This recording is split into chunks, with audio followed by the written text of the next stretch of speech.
Have you ever wanted to guest on a podcast like this one that you're listening to right now? Well, you can. You can definitely do this by visiting a website called Podmatch, where you can sign up and be available for all different types of podcasts that you can guest on. Or you can even search for a podcast and say, I want to guest on your podcast. I think we'd be a good match. So if you want to do this, you can go to our unique link, which is joinpodmatch.com/reality, and you can sign up and do exactly that.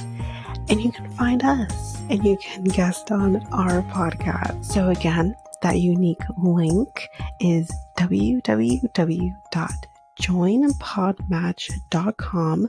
That's joinpodmatch.com/reality, REALITEA,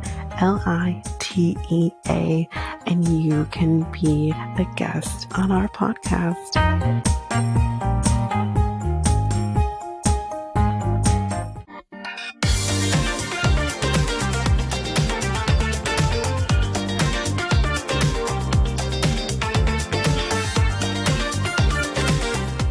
Welcome to Reality Tea Times 2, a podcast where we discuss all the trash reality TV we love to hate. I'm Tanika, and today we're going to be discussing The Other Way. But before we do, just want to remind everybody of the upcoming break that the podcast is going to be taking for, Christmas. The last episode you will have either on December 6th or December 7th. And we will be covering 90 Day OG, Sister Wives, 90 Day Toe, Family Chantel as a solo with just me, and Below Deck, I believe, is what you can expect to have. And then we will be on break until New Year, which will be, you probably will get an episode sometime after the January 7th. So that's when you can expect another episode. And again, for my next take listeners, you will be getting an episode from us on there on December 14th. And then we will be on a hiatus as well until around the same time. And I believe the 18th is when you can expect another episode from us over there. So yeah, that's what you can expect with that. If you want full explanation of that, you can listen to the beginning of the OG episode. Everything is there. And it's the first thing that I talk about, or roughly the first thing I talk about.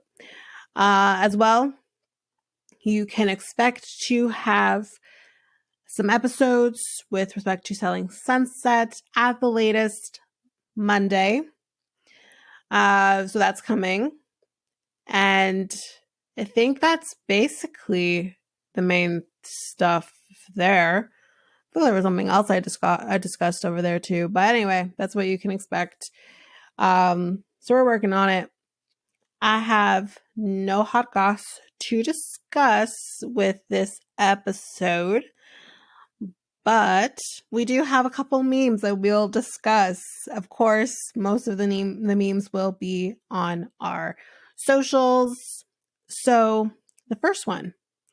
So she has to give you a kid for a bed and a post on Instagram? Sir, be for real. But we'll get to it. Next, Sarper having one kid is surprising. Only one? ?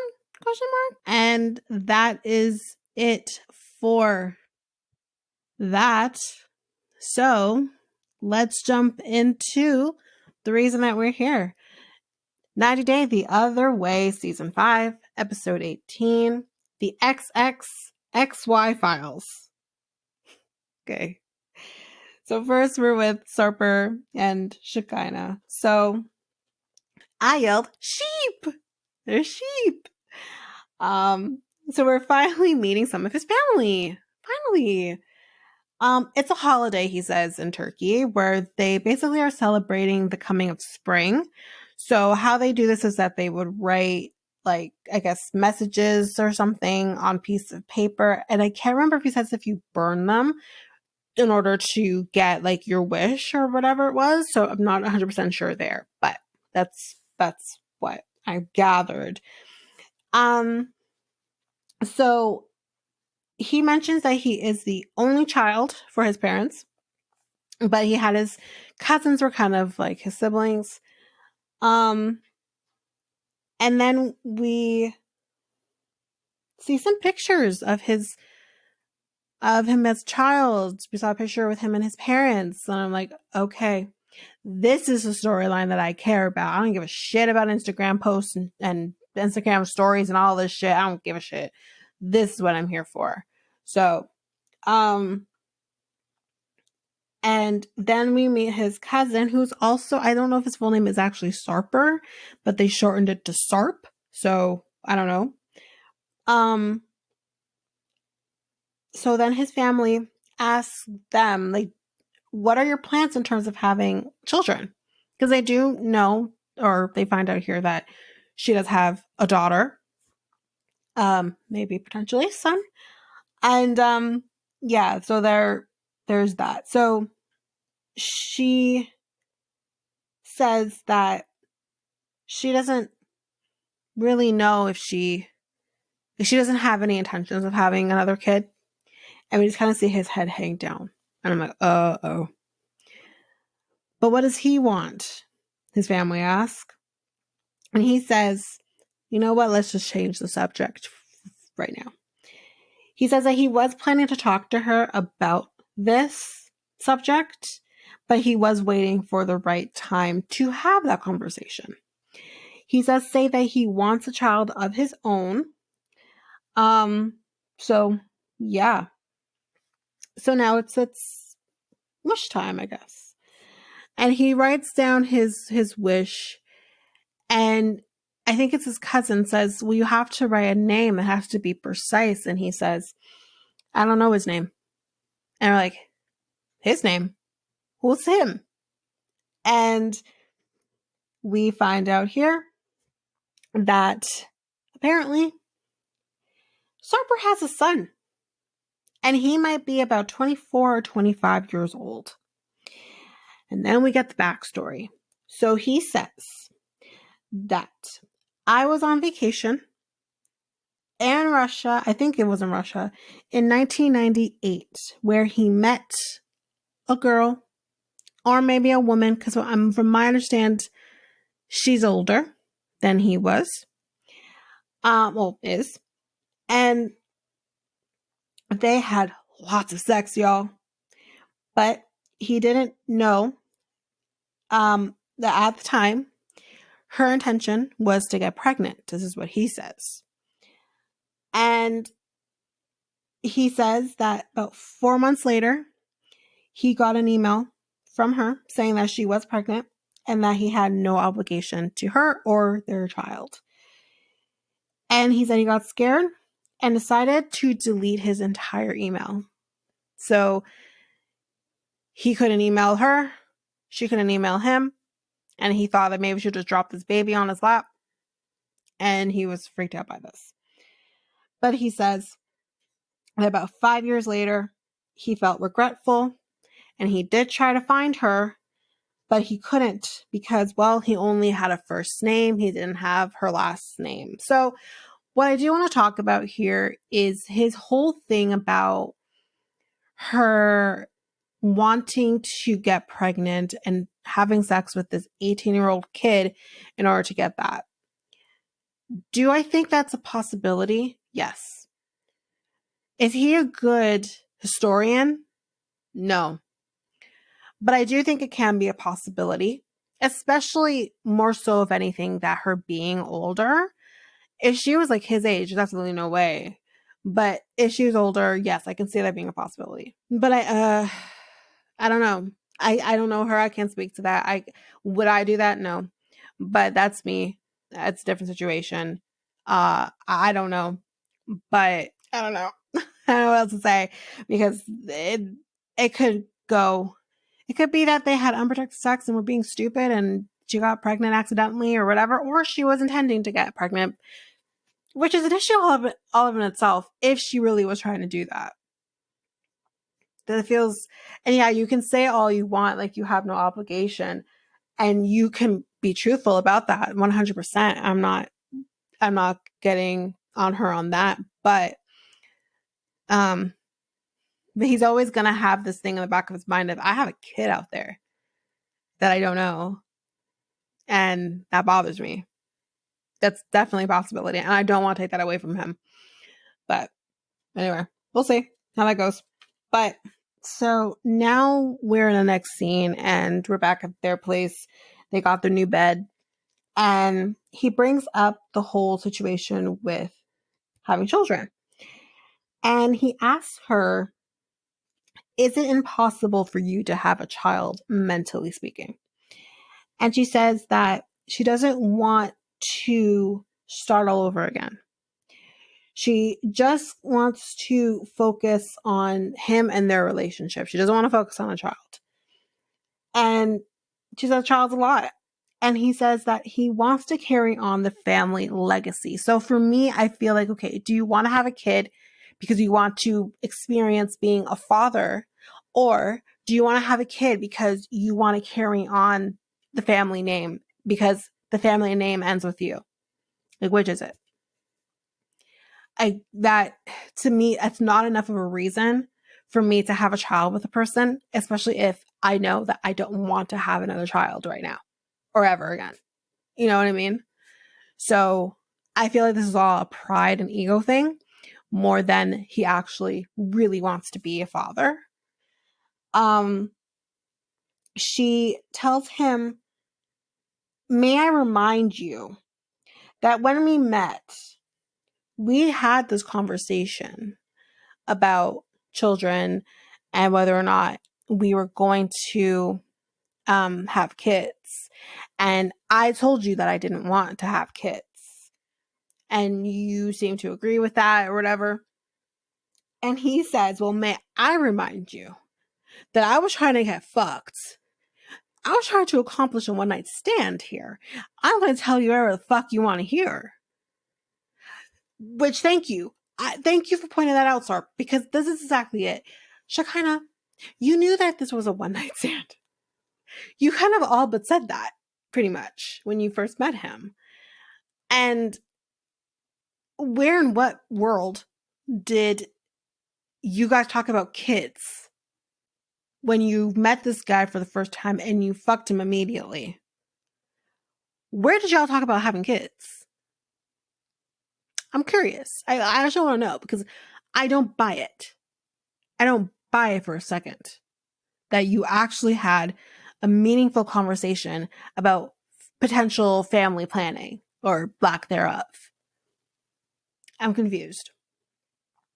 I mean, listen, I've had guys that I've just had fun with for sure, 100%. I've had guys that I've had one-time things with that I've never seen them again. We all have. I feel like the furthest thing from my mind is discussing children and whether or not I want to have children or whether or not he wants to have children. I don't give a shit. Wrap that shit up and let's go. When did you guys talk about this? This is so weird because that's what she's making me think is immediately from when you guys first met. That's what she said. What? Anyway. And then he says that I bought a bed for you. I posted on social media. I don't do those things. So by God, you better give me a kid, basically. And I'm thinking those two things don't equate. Thank you for buying me a bed that you fucked 2,500 other women in. So you posted on Instagram. Whole big deal. Like those two things, they don't equal each other. They just don't at all. Not even close. She says that he needs to figure out what he wants, to be with me or to have kids, because he can't have both. And I did find that selfish on her part as well, Because again, I'm going to have this conversation that I've had that we were talked about with Rob and Sophie on OG. Do you guys not talk? Because it's not like she's 41. It's possible, but she's 41. He's a man who has never had a child, that he's actually raised and taken care of. Biologically, yes, there's a child out there, but he is not a father. And I would think, do you want to have kids? Because I don't. I would think to have that conversation with him, and she hasn't. He hasn't. No one hasn't. And I'm thinking, better than the children on the other show when you're supposed to be grown as adults.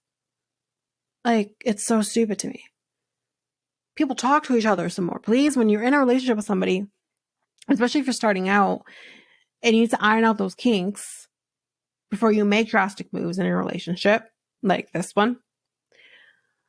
Just ask questions, have conversations. It's not hard. Know where you're at before you get fully ass invested into a relationship, whether emotionally, financially, or geographically in this case. So, but that is it for Shekinah and Sarper for this week. Holly and Lane. So let's get into this. Not a whole lot here, but Holly got a package, y'all, and it's a mermaid tail. And she says, come to the pool with me. I want to show you something. And I see her putting it on. And I wrote down, Mer-Tailor, this tail is not.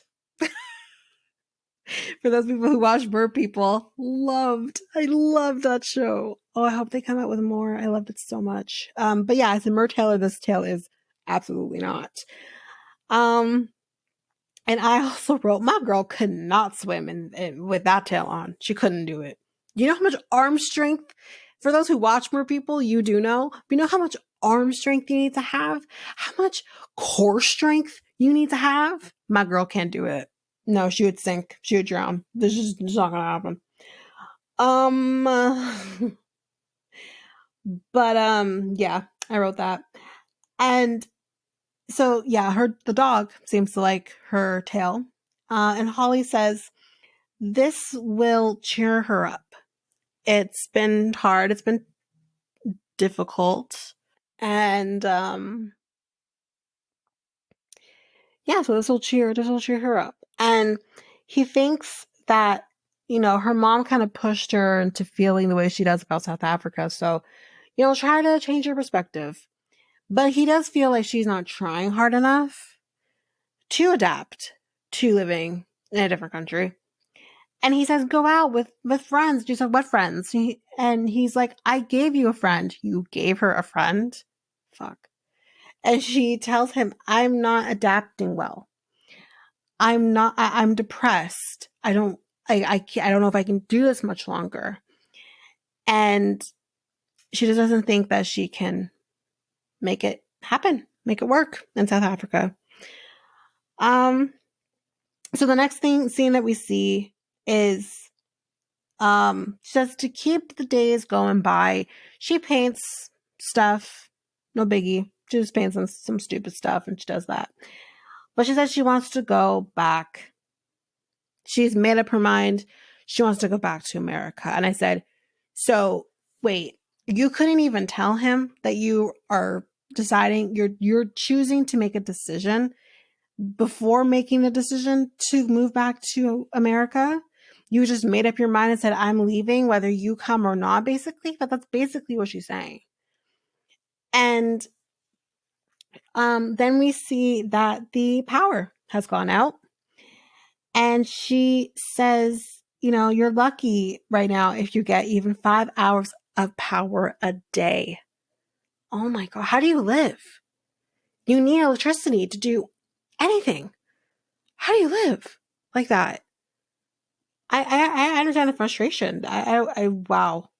Then Wayne comes home, and he comes home in darkness, and immediately as he comes and walks into the door, she tells him, I hate it here. I want to go back. I'm done. And he says, hi to you too. And I get that. Like, as soon as he walks into the door, it's not the time to just lace into him about how much you hate his home. You know what I mean? Maybe to say hi, babe, butter him up a little bit and then say, by the way, I'm leaving. You know what I mean? Jesus. And he's like, okay, let me just turn on the generator. So they have a fucking generator that apparently he says he showed her how to turn on. And she's like, I don't remember you telling me how. Yes, he did. 100% he told her how to turn that fucking thing on. She just forgot because she's her. She says, I want to go back and I want you to come with me. And he says, but my life is here. My business is here. My dad is here. And his dad, I think, was much, much older. So I can understand him not wanting to leave his father. But she says, but you have a wife now. And he says, but I can't work there. And I'm the man. You know that, my culture, I need to be working. I need to be providing for you, not you providing for me. I think that's a little more prideful than an ego than cultural. Yes, to an extent, men provide. Of course, it's patriarchal culture for sure.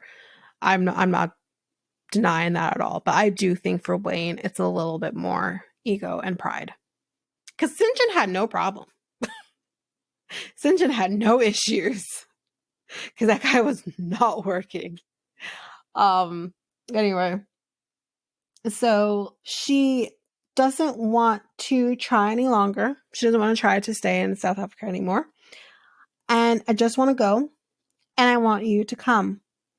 And he doesn't know if he can go to America with her. And again, I just feel like we're having a repeat of Tiffany and Ronald, except there's no children involved in this. But I feel like we're getting a repeat of that. And it didn't go good for Tiffany and Ronald either. I think it didn't go good for other reasons, but didn't go good for them. It's not going to go good for them either. And we do refer to this guy as Ronald 2.0. Nowhere near as bad as Ronald, but the shoe fits. So, but yeah, that's Wayne and Holly. So we're going to take a quick break here. When we come back, we will jump in with Kenny and Armando. Do you want to spice up your love life? Well, you can make that happen by going to Love Shop, where you can get sorts of different things, whether it's for both you and your partner or just for yourself. For solo play, you can get things, all types of vibrators, maybe more kinky type toys, or you can just buy what every person may need, like lingerie or protection, or even just something to make it a little more fun, like games or novelty things. You can do all of this by going to Love Shop, and you can use our unique coupon code REALITYT2 to get 10% on anything your hearts desire. So that's loveshop.ca, LOVESHOP.ca, and use our unique coupon code REALITY2. That's REALITEA and the number 2.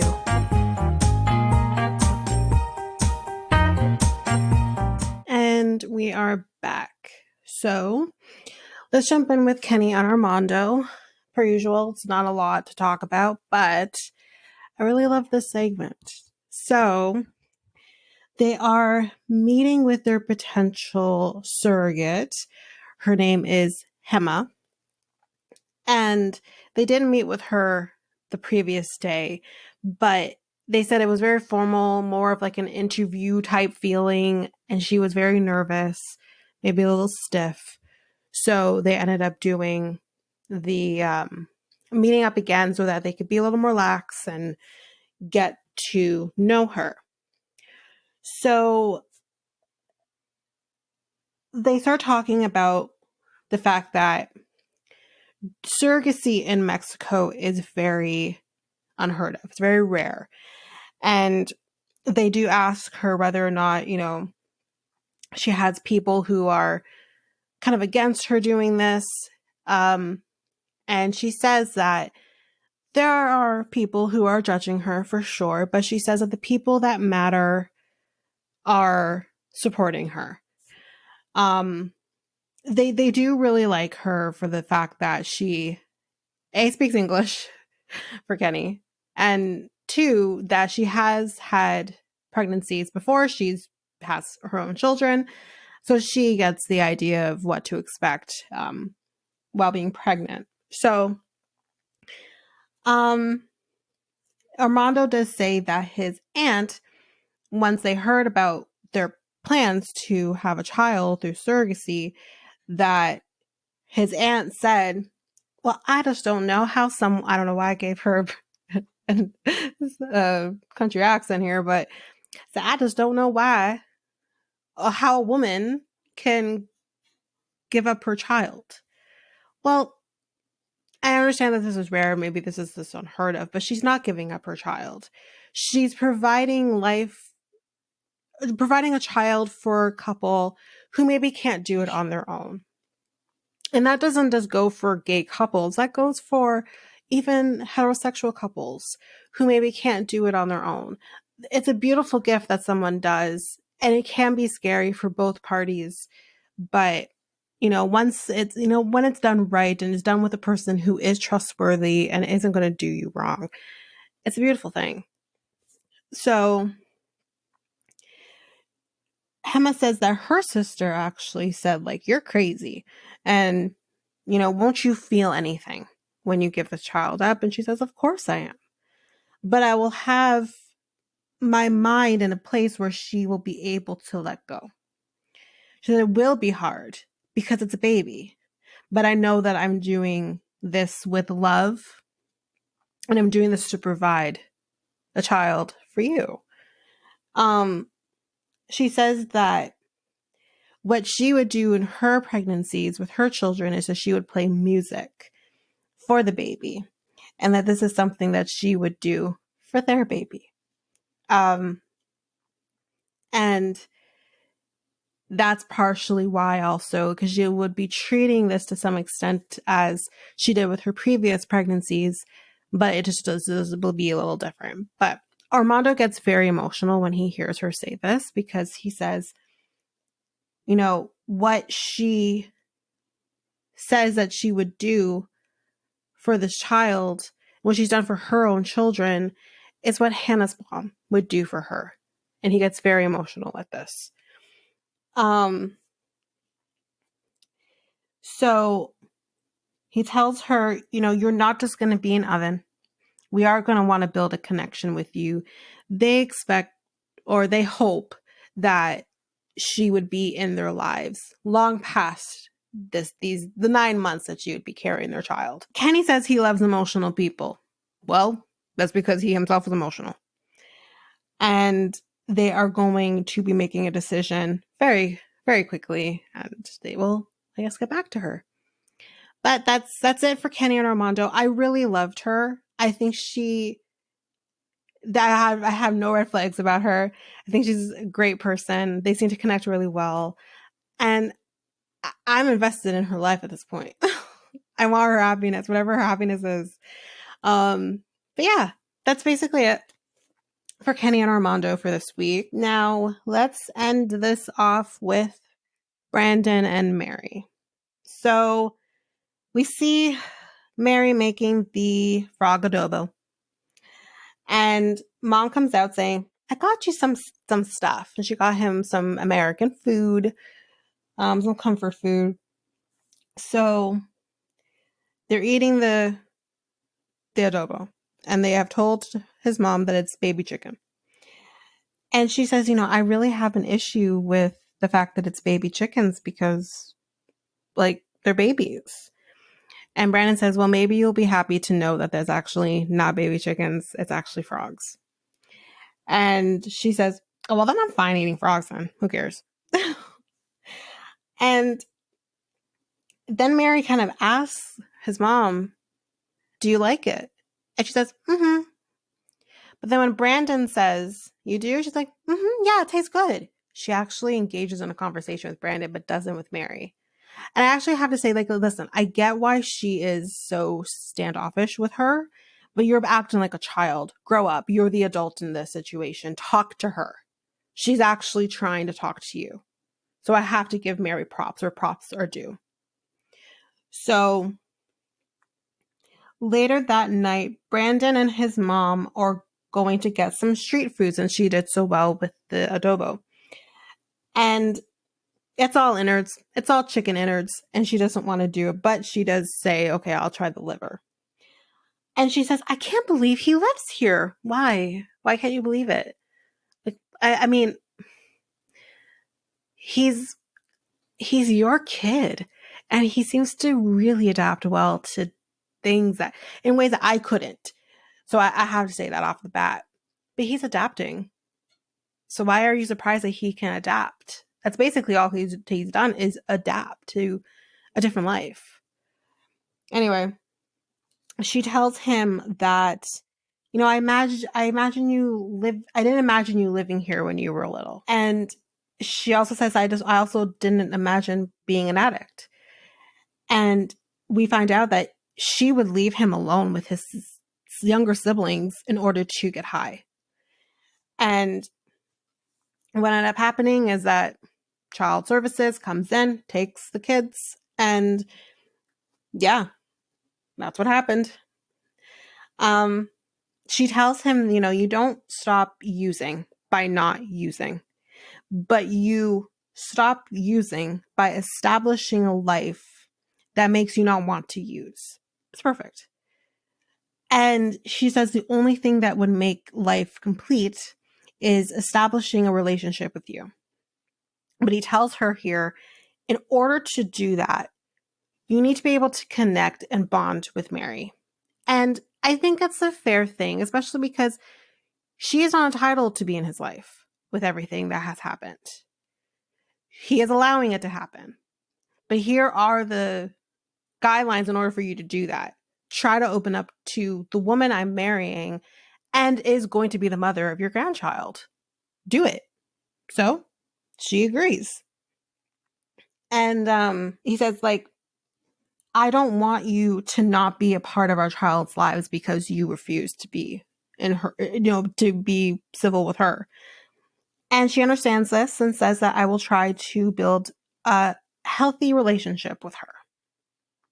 And he says, you know, great. And she says, you know, I know you're becoming a dad and maybe you don't need me anymore. He said, dads always need their mom. And I thought that was sweet. So then now Brandan and Mary, they had a sonogram done. I don't know if it's their first sonogram. Probably not, because she's 6 months pregnant. But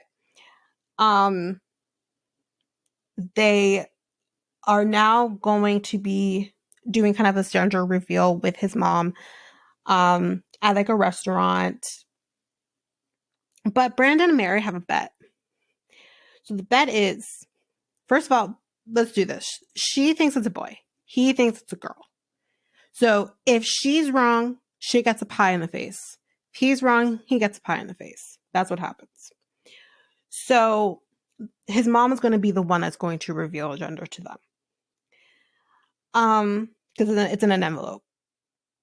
So, mom says, listen, before we do the reveal, I want to say, you know, both of you come from a family that is dysfunctional. She does say first right off the bat, Mary, you come from a dysfunctional family. And I'm like, oh shit. But then she says, but Brandan, so do you, for different reasons. And because of the fact that you have this dysfunction, it's just going to make things unnecessarily difficult. She says, I know you love each other, but it's just not enough. And that's right. Love is never enough. You need so much more than that. And she says, you're in this pattern that you don't know how to break. Mary says, I am trying to do better because I am afraid of abandonment. Because she talks about her parents.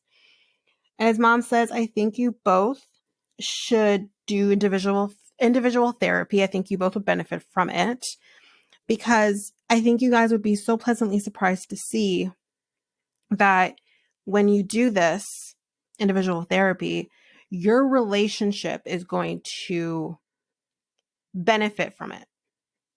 You will see such a difference.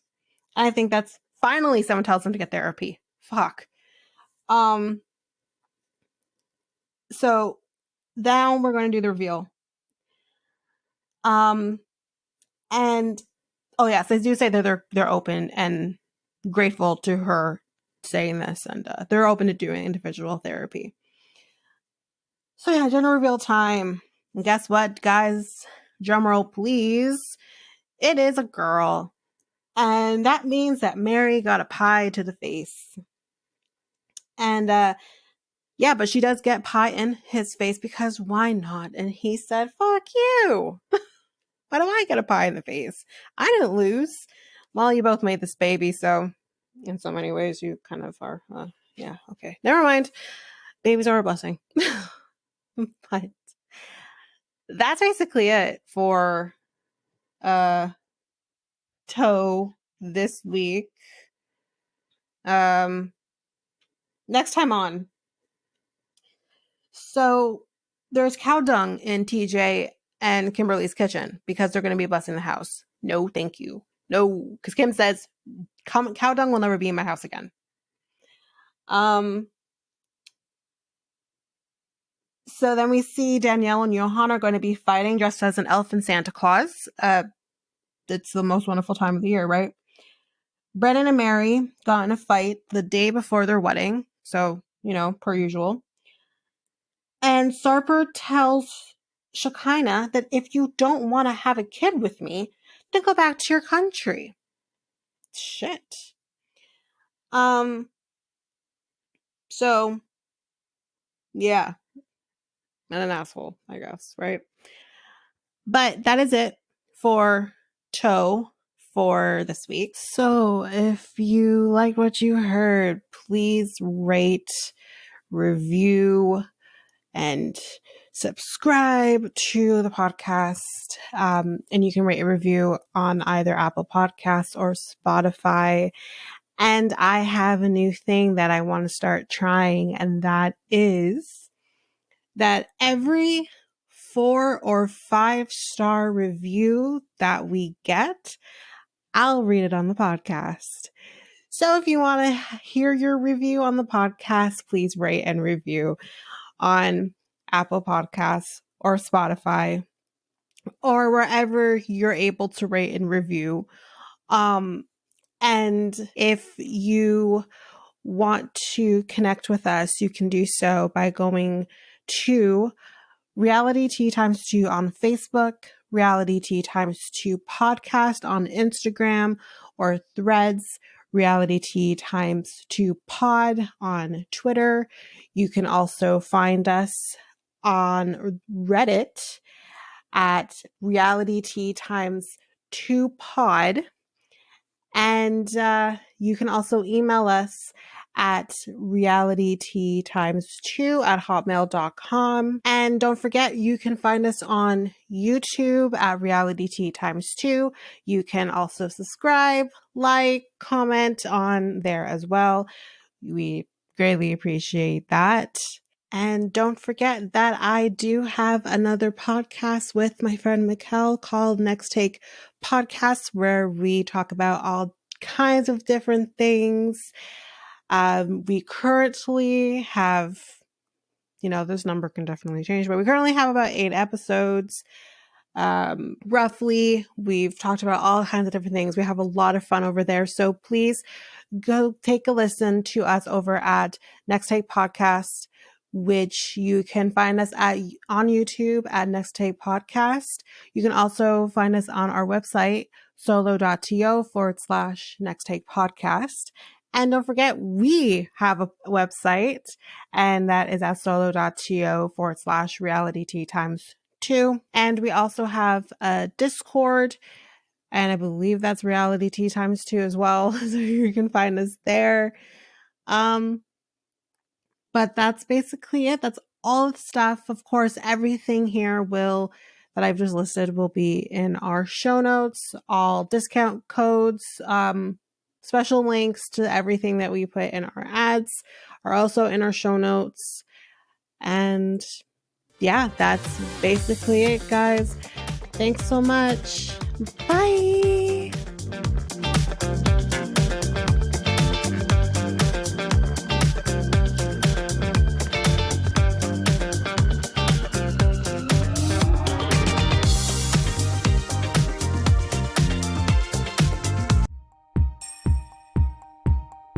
Have you ever thought of starting your very own podcast? Doing the research, I found something that would have made editing easy and seamless and makes the podcasting experience just that much easier. And I am talking about Ludo. This is a podcast software that I use for our editing of our episodes. It is amazing. It is easy.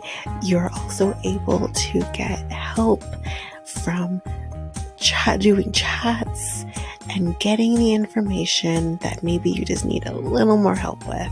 They also have access to different articles that can also help you that have been just godsends for me.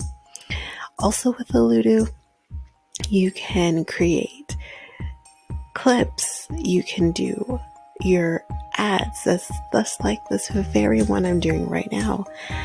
And you can create your trailer very seamlessly just by the clicks of buttons.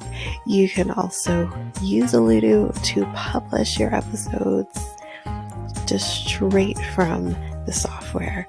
It's so easy. I highly, highly recommend it. You can get access to Ludo by using our unique link, which you can find on our show notes, just down there at the bottom at the show notes. And you can get access to an easy software